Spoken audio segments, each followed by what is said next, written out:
Let me know क्या आपको screen क्या स्क्रीन विजिबल है and am I audible to you people? Very good.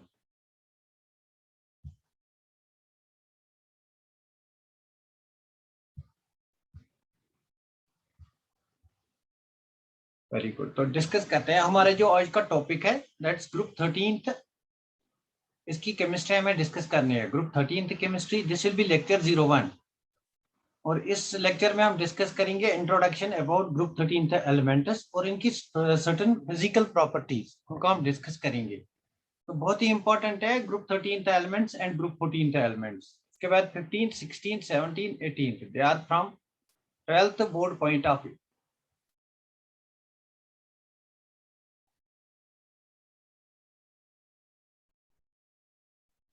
So let us start our topic. The topic is group 13th elements. This will be lecture 01. It's important for all students of class 11th, NEET aspirants and JEE aspirants. If you really like this channel, please share and subscribe YouTube channel, that's ChemLove. So we are going to start our topic. So our topic today is group 13th elements. So we'll discuss in today's lecture group 13th elements. Let's wait for 1 second. We will start it. Group 13th elements.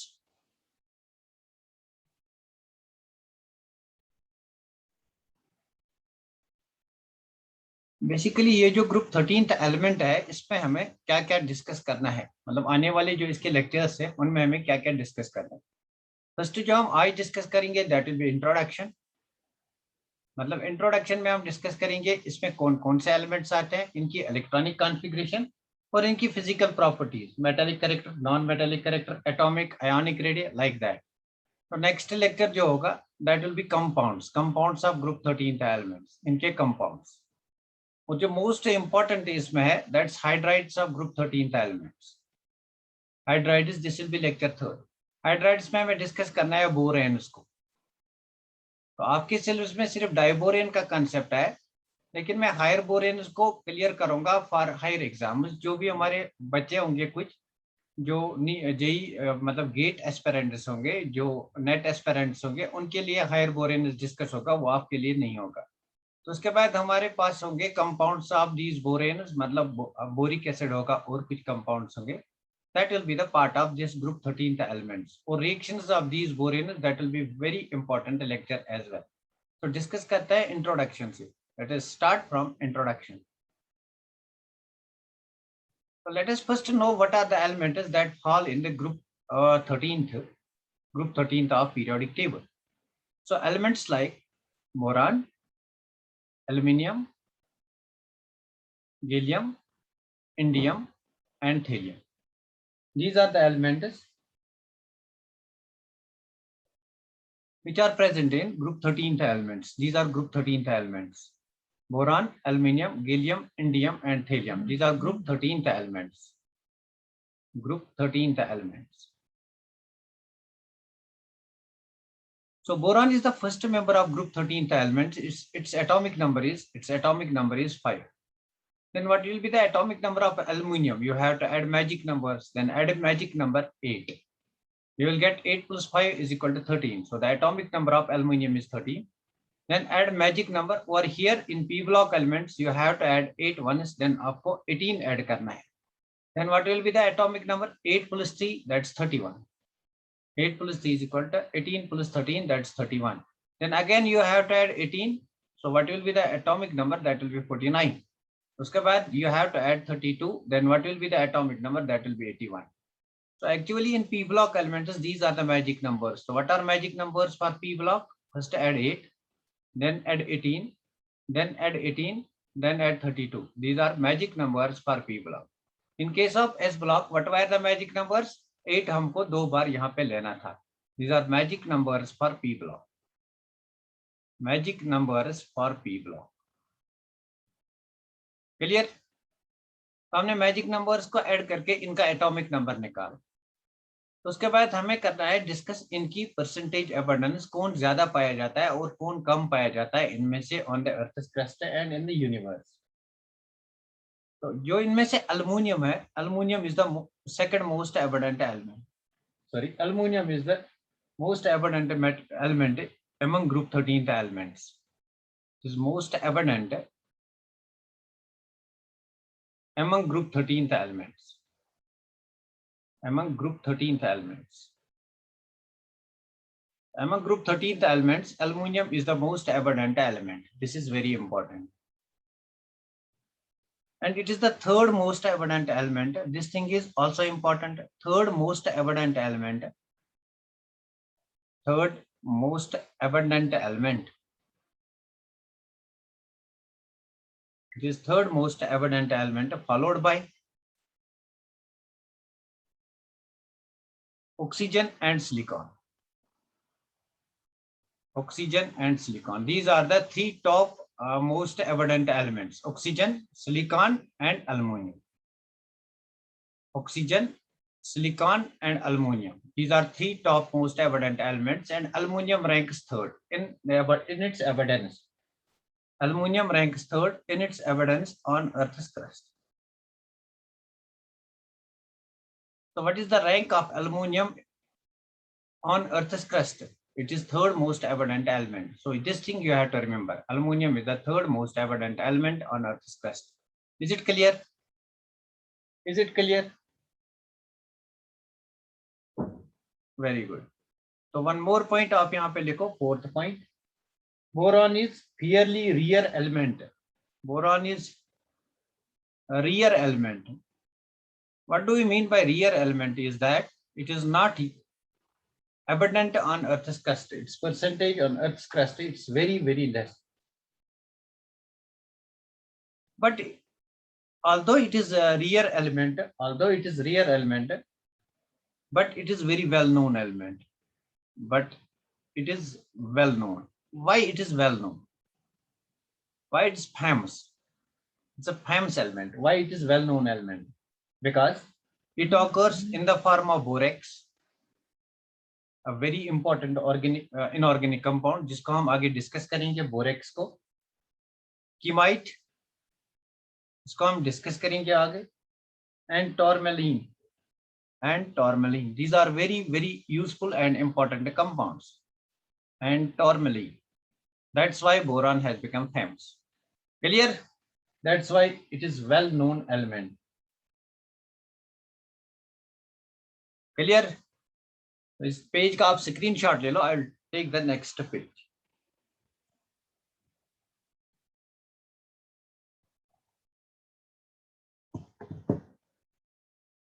I hope screenshot हो गया इसका. Now let us take the next page.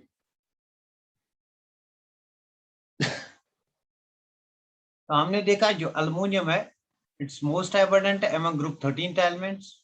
Boron जो है, it is rare. This is rare. Aluminium जो है, it is third most abundant on Earth's crust. Third most abundant element on Earth's crust.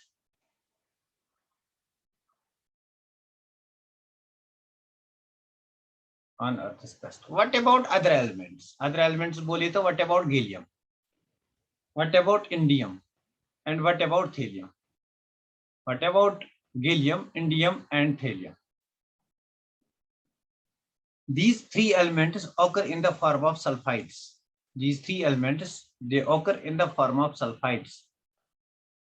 These three elements occur in the form of sulfides in trace quantities, sulfides in trace quantities in zinc and lead sulfide ores. In zinc and lead sulfide ores. In zinc and lead sulfide ores. Means if we have a zinc ore, zinc sulfide ore or lead sulfide ore, trace quantities of gallium, indium and thallium are present there. मतलब अगर हमारे पास zinc sulphide ओर होगा या lead sulphide ओर होगा, उनमें trace quantities, very minute quantities of gallium, indium और thallium पाए जाते हैं. दैट इज इनकी परसेंटेज भी बहुत कम होती है. Clear? Now next thing is will discuss electronic configuration. इनकी हम इलेक्ट्रॉनिक कॉन्फ़िगरेशन डिस्कस करेंगे. Electronic configuration. Next thing is we will discuss electronic configuration. तो हमारे पास जो एलिमेंट्स है, they are boron, aluminium, gallium, indium and thallium. Boron का atomic number 5 है, एल्युमिनियम का atomic number just we have seen 13, और इसका एटॉमिक नंबर 31, इसका एटॉमिक नंबर 49, इसका atomic number 81. Will write their electronic configuration. तो मैंने आपको कहा इजी लिखना होता है कि आप नोबल गैस कॉन्फ़िगरेशन लिखो. तो नोबल गैस कॉन्फ़िगरेशन लिखेंगे, इसका नेक्स्ट नोबल गैस जो है दैट्स हीलियम. तो हीलियम के बाद इसकी कॉन्फ़िगरेशन, या पहले मैं इसकी कॉन्फ़िगरेशन लिखूंगा 1s2, 2s2, 2p1. This is the valence shell. तो वैलेंस शेल में 3 इलेक्ट्रॉन्स हैं. Since the last electron enters into this p subshell, that's why they are called p block elements.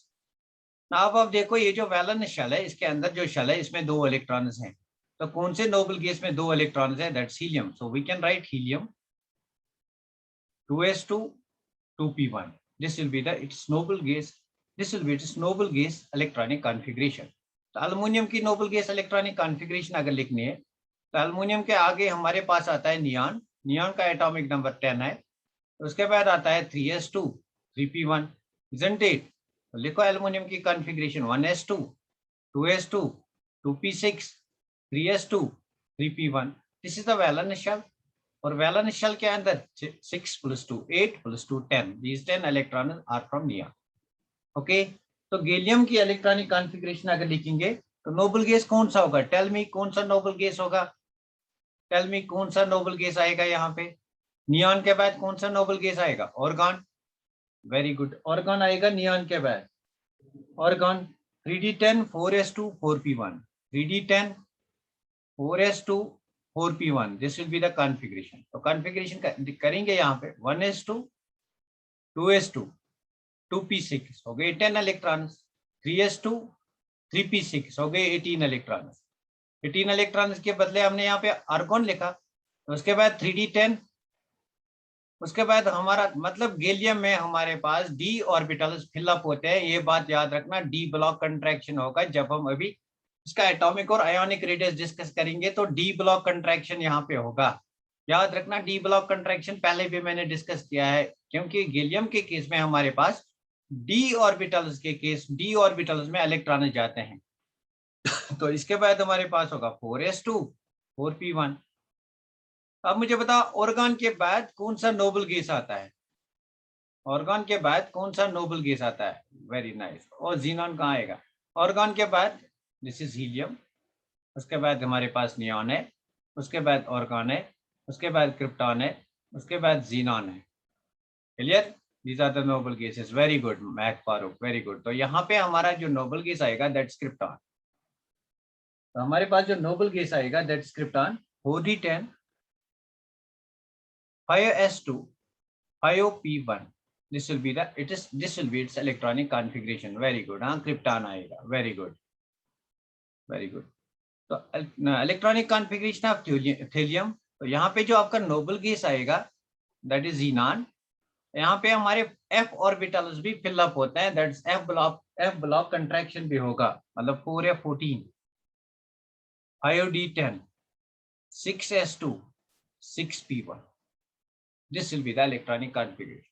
तो क्या हम लिख सकते हैं कि जनरल इलेक्ट्रॉनिक कॉन्फ़िगरेशन जो है, general electronic configuration of group 13 elements, general electronic configuration it's equal to noble gas.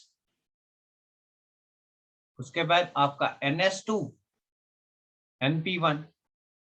Valence shell में 3 इलेक्ट्रॉन्स है, ns2, np1. In this case noble gas के बदले हीलियम 2s2, 2p1. उसके बाद नियॉन 3s2, 3p1. उसके बाद आर्गन 4s2, 4p1. उसके बाद क्रिप्टॉन 5s2, 5p1. उसके बाद xenon 6s2, 6p1. General electronic configuration is ns2, np1. ns2, np1 याद रखना. This is the general valence shell electronic configuration. Valence shell electronic configuration is ns2, np1. Clear? So what is the valence shell electronic configuration of group 13 elements? It's ns2, np1. What is the valence shell electronic configuration of group 13 elements? It is ns2, np1.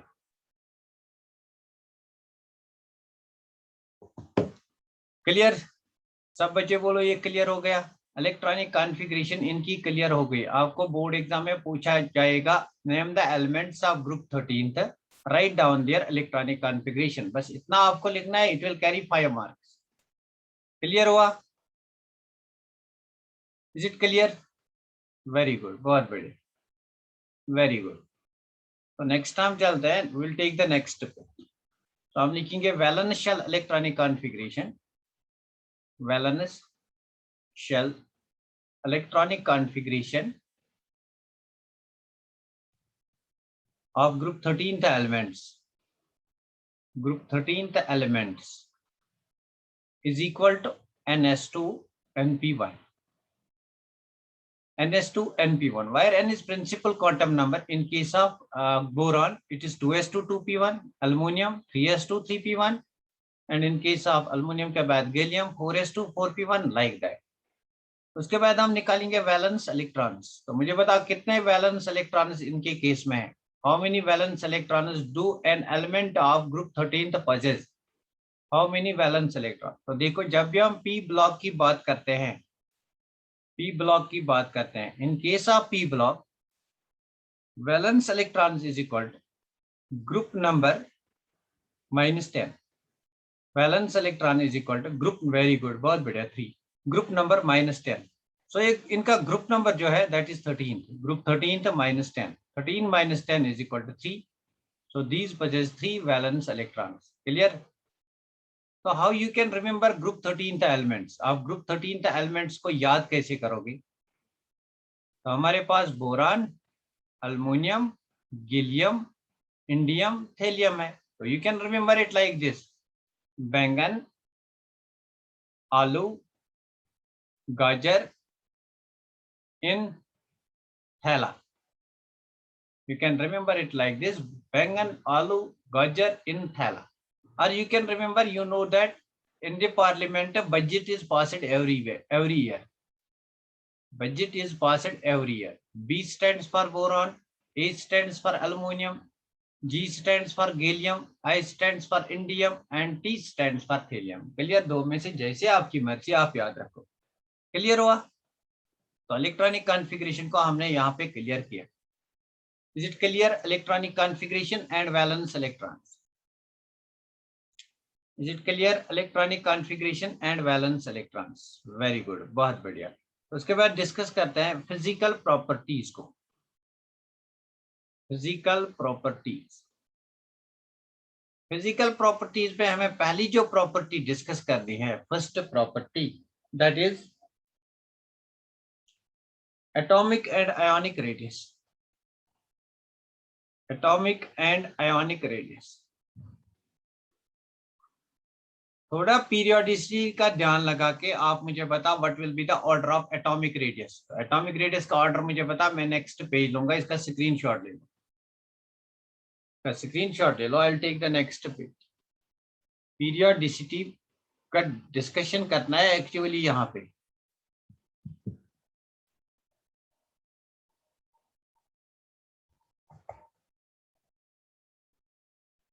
Down the group it increase. तो देखो हमारे पास boron है, उसके बाद aluminium है, उसके बाद गैलियम है, उसके बाद इंडियम है, एंड उसके बाद थेलियम।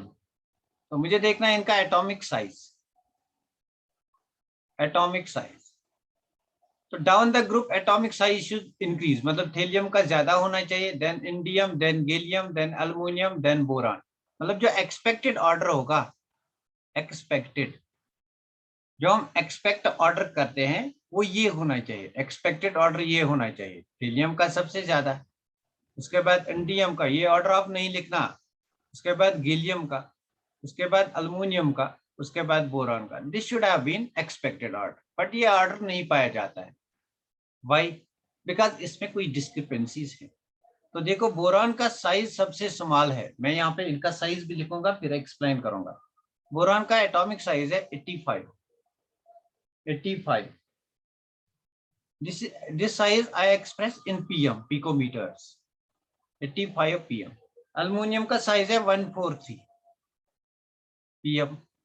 तो गैलियम का साइज डिक्रीज होके 135 आता है, 135 pm। उसके बाद इंडियम का साइज 167 और उसके बाद हेलियम का साइज आता है 170। बहुत बार ये क्वेश्चन पूछा गया है एग्जाम में, क्यों? तो इसमें रीजन है क्यों पूछा गया है। तो देखो यहाँ पे जो चेंज आती है, अब मुझे बताओ ये चेंज क्यों आते हैं, व्हाई दिस चेंज? कोई बच्चा मुझे बोल सकेगा ये चेंज क्यों आते हैं? Why the atomic size of gallium is less than that of aluminum? It should have been more than that of aluminum, but why it is less than that of aluminum? Very good, बहुत बढ़िया, बहुत बढ़िया, बहुत बढ़िया OS, very good OS जी। तो actually क्या होता है, जब हम बोरान से अल्युमिनियम तक जाते हैं, उसके बाद गैलियम तक जाते हैं, तो क्या होता है, अभी आपने देखा कि गैलियम के केस में हमारा 3d ऑर्बिटल इन्वॉल्व होता है। मतलब इससे पहले हमारे पास क्या आता है, डी ब्लॉक एलिमेंट्स। इससे पहले डी ब्लॉक एलिमेंट्स आते हैं। तो मैं यहाँ पे लिखूंगा, थोड़ा सा आपको आइडिया आएगा। देखो ये मेरा लिथियम है, उसके बाद मेरा बेरिलियम है, उसके बाद यहाँ पे बोरान है, उसके बाद हमारे पास होता है लिथियम के बाद सोडियम, मैग्नीशियम, उसके बाद aluminium. This is group first, this is group second and this is group 13, isn't it? तो उसके बाद हमारा यहाँ पे आता है पोटेशियम, उसके बाद कैल्शियम, उसके बाद हमारे 3d ऑर्बिटल्स फिलअप होते हैं। तो 3d ऑर्बिटल्स के बाद हमारा गैलियम आता है। Because of these 3d orbitals यहाँ पे कंट्रैक्शन होता है, that's called D block contraction, isn't it? किसको याद है? It's called D block contraction. It is because of this d block contraction, size of aluminum is less than that of size of gallium is less than that of aluminum. Clear? So it is because of this d block contraction, size of gallium is less than that of aluminum. Clear? तो यहाँ पे लिखो size of gallium is less than that of aluminum because of d block contraction. Because of d block contraction. Because of d block contraction. उसके बाद regular trend आता है। D block contraction is more pronounced for these elements of this. This is period second, period third, period fourth, period fourth. इसमें D block contraction ज्यादा pronounce होता है। तो अगर एग्जाम में आएगा, इनका ऑर्डर निकालो तो क्या ऑर्डर बनेगा? ऑर्डर बनेगा सबसे ज्यादा किसका है? हीलियम का, उसके बाद किसका है? इंडियम का, उसके बाद किसका है? अल्युमिनियम का, उसके बाद किसका है? गैलियम का। This will be the order. तो उसके बाद हमारा बोरान का होगा। So this is the wrong order and this is the right one. Clear हुआ सबको? ये क्लियर हुआ? यहाँ पे डी ब्लॉक कंट्रैक्शन होता है। सब बच्चे बोलो ये बात क्लियर हो गई। सब बच्चे बोलो ये बात सबको क्लियर हो गई, क्योंकि डी ब्लॉक कंट्रैक्शन को बहुत डिटेल में हमने पढ़ाया था, isn't it? तो एक्चुअली यहाँ पे डी ब्लॉक कंट्रैक्शन होता है। Sir repeat. निखत आप किस क्लास में पढ़ रही हो? निखत, हाँ देखो एक्चुअली क्या है, जब हम बोरान से अल्युमिनियम पे जाते हैं तो यहाँ बीच में आपके डी ऑर्बिटल्स नहीं आते हैं। अच्छा 12th में, 11th पढ़ा नहीं है मेरे से, इसलिए प्रॉब्लम होती है। तो देखो यहाँ पे आपके डी ऑर्बिटल्स नहीं आते हैं, लेकिन जब आप अल्युमिनियम से गैलियम पे आते हो तो पहले डी ऑर्बिटल्स फिलअप होते हैं। तो जब भी डी ऑर्बिटल्स फिलअप होते हैं तो उनकी वजह से कंट्रैक्शन होती है। कंट्रैक्शन मतलब साइज डिक्रीज होता है, साइज डिक्रीज होता है, दैट्स व्हाई गैलियम का साइज कम आता है as compare to that of aluminium. इस फिनोमेनन को हम डी ब्लॉक कंट्रैक्शन कहते हैं। पीरियोडिसिटी में इस डी ब्लॉक कंट्रैक्शन को हमने डिटेल में एक्सप्लेन किया था, isn't it? किया था या नहीं? अगर याद नहीं है बच्चों तो मैं इसको रिपीट करूंगा, डी ब्लॉक कंट्रैक्शन होता क्या। तो एक याद है मुझे बता, अगर याद नहीं है then I can repeat what is D block contraction. ये सर किया था, हाँ तो याद है ना आपको what is D block contraction? If not then तो देखो यहाँ पे हमारे पास जो ऑर्बिटल्स होते हैं एस, सबशेल्स होते हैं P D F. Screening power of F is more than that of P, then that of D, then that of F. तो इनका स्क्रीनिंग पावर कम होता है। अगर स्क्रीनिंग पावर कम है, दिस इज न्यूक्लियस, न्यूक्लियस के आगे एस सबशेल, उसके आगे पी सबशेल, उसके आगे डी सबशेल, तो उसके बाद हमारा NS2 इलेक्ट्रॉन है और NP1 इलेक्ट्रॉन है। तो इसका स्क्रीनिंग पावर कम है, ये इसको शील्ड करेगा कम, इसलिए न्यूक्लियस इस आउटर मोस्ट शेल को ज्यादा अट्रैक्ट करेगा, ज्यादा अट्रैक्ट करेगा तो कंट्रैक्ट हो जाएगा। This contraction is because of less screening power of D orbitals, D subshell, this is called D block contraction. Clear? Is it clear? Is it clear now? Very good.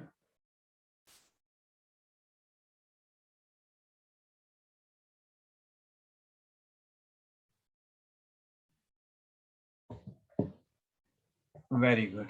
तो discuss करते हैं next important चीज, मतलब we will see that atomic radius का जो order है that थीलियम का सबसे ज्यादा है, एक बार फिर लिखूंगा, हीलियम का सबसे ज्यादा है, नोट डाउन करना इस ऑर्डर को, ये नीट में कभी भी आएगा या जेई में कभी भी आएगा, कभी भी कॉम्पिटिटिव एग्जाम में फिर से रिपीट होगा, एक दो बार आया है हीलियम। उसके बाद हमारे पास जो ऑर्डर बनता है दैट्स इंडियम, और उसके बाद हमारा अल्मुनियम आता है, और उसके बाद हमारा गैलियम आता है, और उसके बाद हमारा बोरान आता है, isn't it?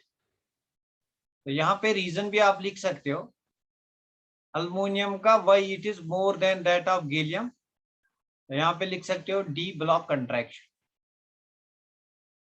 D block contraction,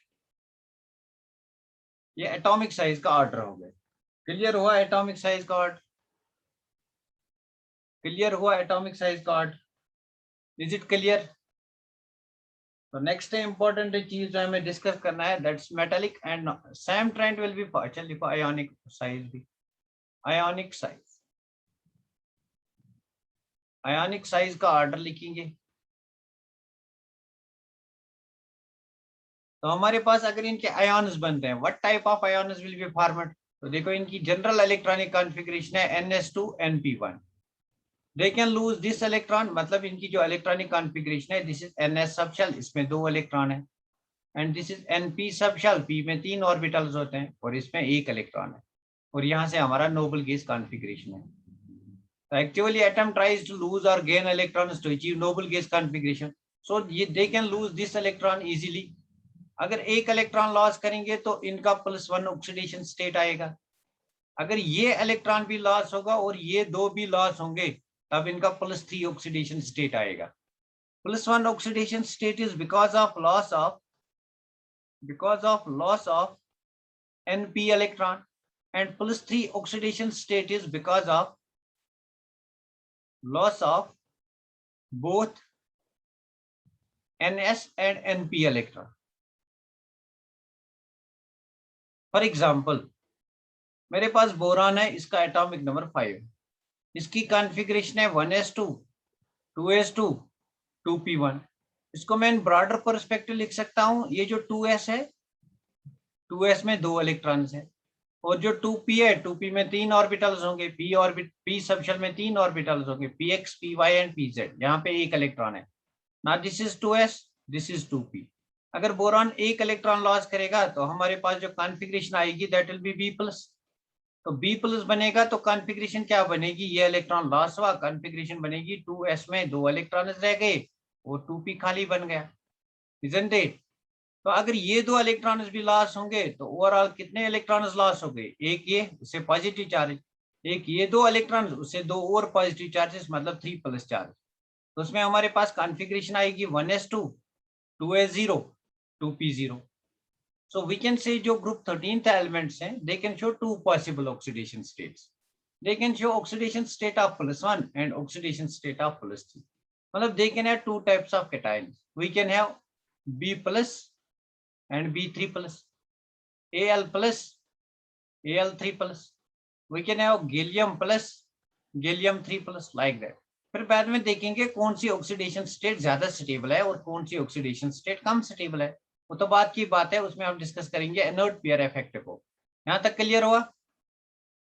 यहाँ तक क्लियर हुआ? तो ये जो इनका आयन है इनका साइज हमें देखना है, तो आयनिक साइज को हमें देखना है। वेरी गुड, तो आयनिक साइज को देख लिखो आप यहाँ पे, आयनिक साइज,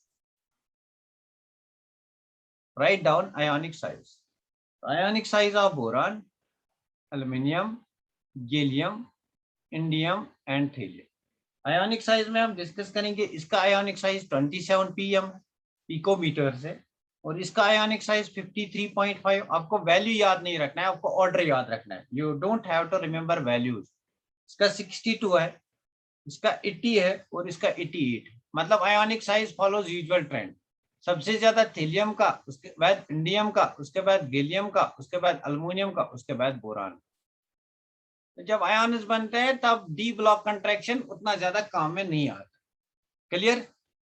ये आयोनिक साइज आप याद रखोगे, रिमेंबर दिस थिंग।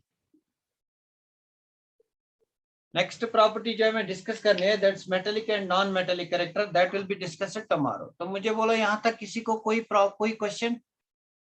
किसी को कोई question? Anybody having any question? किसी को कोई क्वेश्चन यहाँ तक?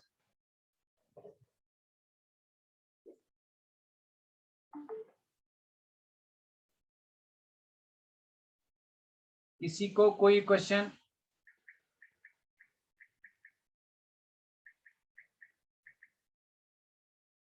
यहाँ तक क्लियर हुआ? वेरी गुड, सबको क्लियर हुआ। एक बार आज फिर देखना पीरियोडिसिटी में एफ ब्लॉक कंट्रैक्शन क्या होता है और डी ब्लॉक कंट्रैक्शन क्या होता है।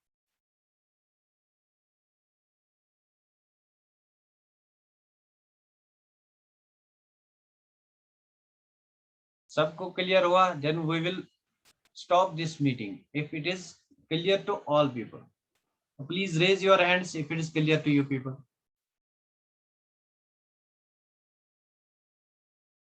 Very good, very good, very good, very good, very good. Okay, let us stop this meeting. Thanks for being with me. Please share and subscribe this channel. Share with your friends.